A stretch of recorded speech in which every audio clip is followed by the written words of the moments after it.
Temple కొట్టాయర్ temple Malabar అడవిలో ఉంటుంది. సతీదేవి సహనం చేసిన ప్లేసు.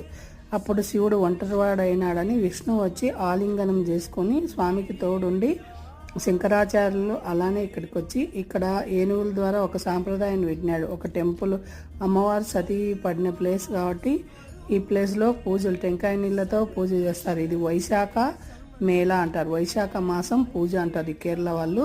ఇప్పుడు ఈ ప్లేస్లో ఈ 28 డేస్ తప్ప ఈ ఫారెస్ట్లో ఇంకా నెక్స్ట్ టైం రారు వీళ్ళు. ఇక్కడ ఎవరు ఉండరు ఈ టెంపుల్ దగ్గర. 30,000 ఎకరాల ఫారెస్ట్ స్వామికి. ఇది వెదురు చెట్టు నుంచి నార తీసి ఇది ప్రతి ఒక్కరు ఇంట్లో పెట్టుకుంటారు. స్వామి రక్షా కవచంగా వాళ్ళ ఇల్లు కాపాడాలని. రోహిణి పూజా విధానాన్ని ముఖ్యంగా ఉపయోగిస్తారు. ఇక్కడ చూడండి, పైనుంచి చూస్తే శివలింగాకారంతో ఉంది భూమి. సో ఇది స్పెషల్ ప్లేస్. సర్వే జన సుఖినో భవంతు.